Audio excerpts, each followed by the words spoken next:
ایک دن سرکار نے فرمایا، حضرت انس بن مالک کہتے ہیں حضور نے فرمایا بھی سارا دن نہ بیٹھے رہا کرو، وقفے سے ملا کرو، وقفے سے محبت بڑھتی ہے، وقفے سے ملا کرو محبت بڑھتی ہے۔ کہتے ہیں حضرت ابو بکر صدیق بھی قریب بیٹھے تھے، وہ بھی سن رہے تھے۔ ظہر سے پہلے بات ہوئی تو حضرت صدیق اکبر ظہر میں آئے، نماز پڑھی اور چلے گئے، عصر میں آئے، نماز پڑھی اور چلے گئے، مغرب میں آئے، نماز پڑھی اور حضرت انس بن مالک کہتے ہیں ظہر کے بعد بھی حضور نے پوچھا ابو بکر نہیں آئے؟ دیکھ بھی لیا ہے، آئے بھی ہیں، لیکن فرمایا وہ تو نماز میں آیا تھا نا، ادھر نہیں آیا۔ عصر کے بعد پھر پوچھا ابو بکر نہیں آئے؟ آپ ذرا کبھی اس لذت کو محسوس تو کریں، ذرا دیکھیں تو صحیح ہے کیا ہو رہا۔ تیسری دفعہ مغرب کے بعد پوچھا انس یار ابو بکر نہیں آیا؟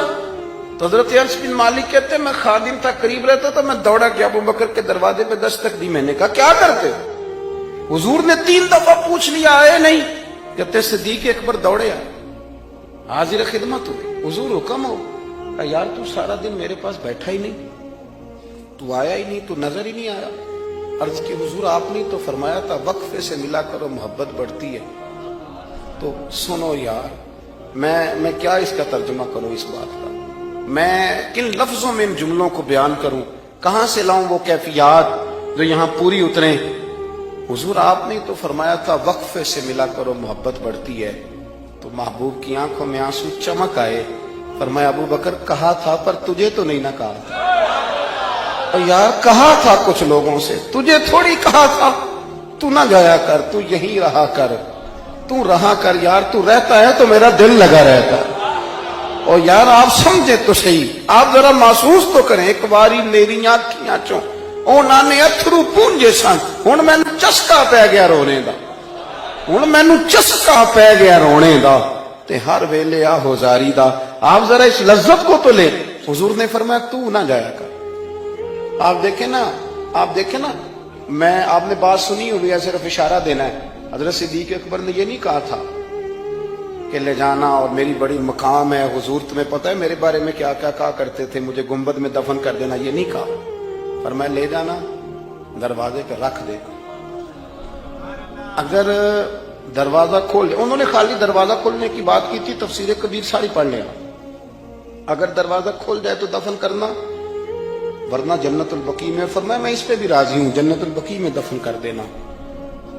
لیکن مولا علی کہتے ہیں ہم نے تو صرف رکھا تھا، اور ہم نے عرض کی حضور ابو بکر حاضر ہے، انہوں نے کہا تھا اگر دروازہ خود بخود کھول جائے تو رکھ دینا۔ کہتے ہیں انہوں نے تو صرف دروازے کی بات کی تھی، لیکن گنبد کا صرف دروازہ نہیں کھلا، اندر سے آواز بھی آئی، اندر سے آواز بھی آئی، لے او سجنا اساں توڑ نہیں پائی، لے سجنا اساں توڑ نہیں بھائی۔ اور درویش کہنے لگے پانی پرن سہیلیاں رنگا رنگ کڑے، اسی تے پریا اس دا جانیے جس دا توڑ چڑھے۔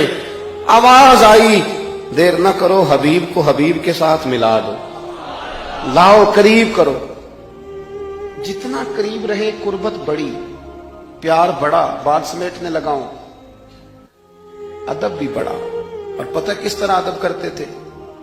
حضور صلی اللہ علیہ وسلم تشریف لے گئے ایک کافر قبیلے کی صلح کرانے، فرمایا دیر سے آیا تو اثر پڑھا لینا۔ صحابہ کو پتا تھا کہ جب حضور نہیں ہوں گے تو جماعت کون کرائے گا۔ حضرت بلال نے اقامت پڑھی، صدیق اکبر نماز پڑھانے لگے، حضور تشریف لے آئے، لوگوں نے ہاتھ پہ ہاتھ مار کے حضرت صدیق کو بتایا کہ آ گئے حضور۔ اللہ کے محبوب کے لیے رستہ بن گیا، نماز کے بیچ میں رستہ بن رہا ہے، صفیں توڑ رہے ہیں صحابہ، حضور کو رستہ دے رہے ہیں، صفیں ٹوٹتی رہی پر نماز کسی کی بھی نہیں ٹوٹی، صفیں ٹوٹتی رہی نماز نہیں ٹوٹی۔ حضور پہلی صف میں پہنچ گئے تو جناب صدیق اکبر نے ایک قدم پیچھے ہٹایا۔ ہم نے سنا ساری زندگی یہی ہے کہ حکم آ جائے تو وہ ادب پر فوقیت رکھتا ہے۔ ایک قدم حضرت صدیق اکبر نے پیچھے ہٹایا تو حضور نے فرمایا ابو بکر نماز پڑھاؤ۔ انہوں نے ایک اور پیچھے ہٹایا، ابو بکر نماز پڑھاؤ۔ تیسری دفعہ نا حضور نے پھر حکم دیا تو وہ پچھلی صف میں آ گئے، وہ دور بیٹھے تھے خواجہ غلام فرید، وہ کوٹ مٹھن میں، کہنے لگے نماز پڑھا کہ میں تیں ول ویکھاں،